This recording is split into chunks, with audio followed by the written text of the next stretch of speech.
ચાતુર્માસમાં વિશેષ નિયમો શા માટે લેવા જોઈએ, એનું કારણ શું, અને નિયમો લેવાથી આપણને શું ફાયદા થાય છે.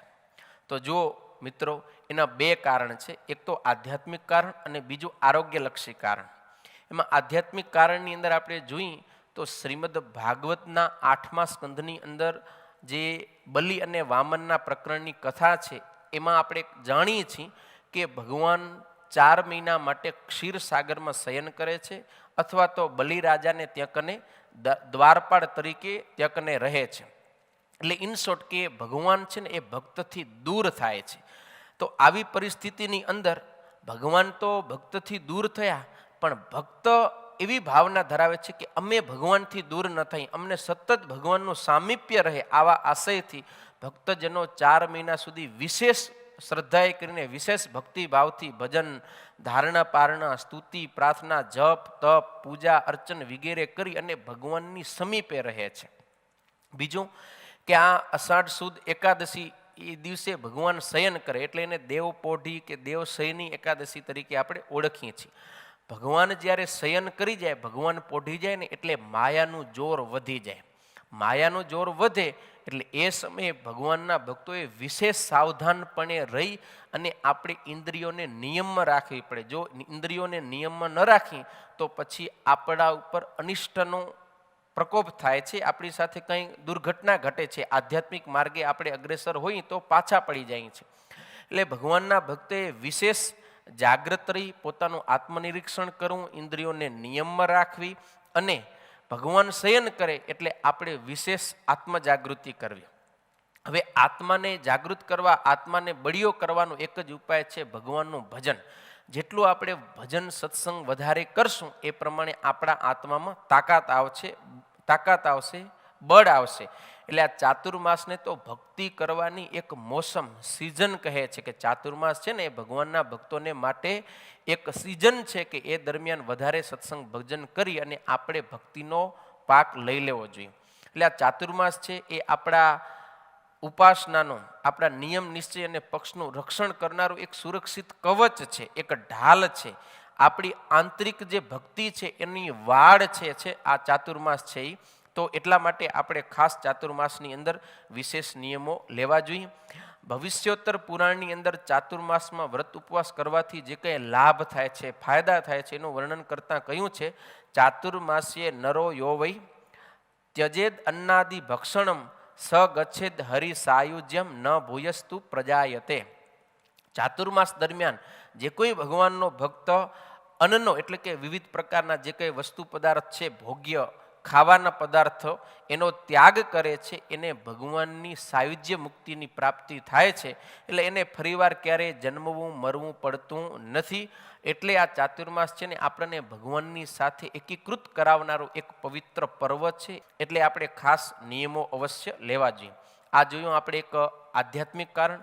હવે બીજું આરોગ્યલક્ષી બહુ એક ઉત્તમ છે ચાતુર્માસ. કઈ રીતે?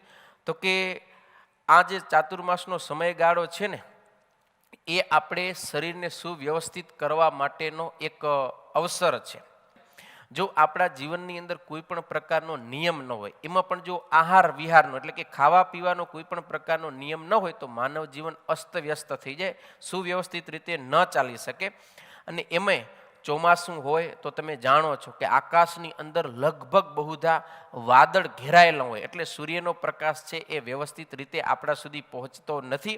અને એને કારણે આપણી પાચન શક્તિ છે ને એ મંદ પડી જાય. અને આપણે પાચન શક્તિ મંદ હોય એ વખતે જો ભારેખમ એકદમ તળેલું અને ભારે અનાજ આપણે લઈએ તો એને કારણે અજીર્ણ એટલે કે અપચો થાય, અને અપચાને કારણે આપણા શરીરની અંદર અનેક પ્રકારના રોગો થાય છે.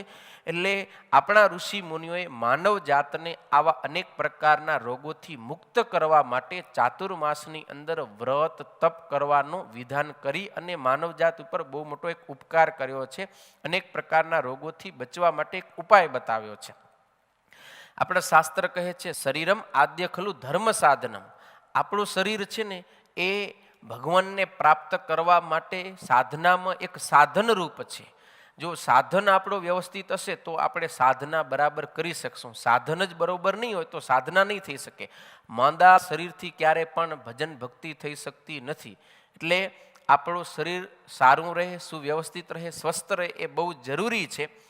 તો જેમ ઋતુ પ્રમાણે સાધના બતાવેલી છે, એમ ઋતુ પ્રમાણે આપણા શરીરને સ્વસ્થ રાખવાના પણ આયુર્વેદની અંદર બધા નિયમો બતાવેલા છે.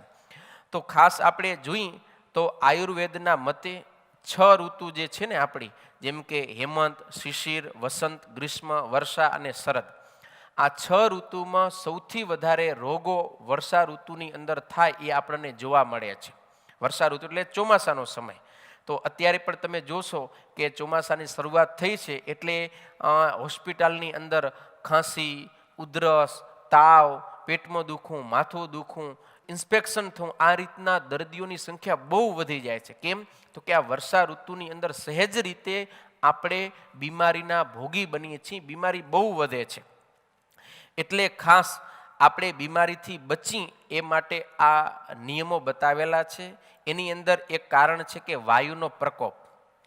બીમારી થવા પાછળ એક વાયુનો પ્રકોપ છે કે બીજી બધી ઋતુ કરતાં વર્ષા ઋતુની અંદર વાયુનો પ્રકોપ વધારે થાય છે. બરોબર? તો આધ્યાત્મિકતાની સાથે સાથે સ્વાસ્થ્યને પણ પૂરેપૂરું ધ્યાનમાં લઈ અને આ ચાતુર્માસના વિશેષ નિયમોનું વિધાન થયેલું છે. ચાતુર્માસની અંદર સતત ભેજ રહે એને કારણે આપણા શરીરમાં સ્ફૂર્તિ ઓછી થઈ જાય.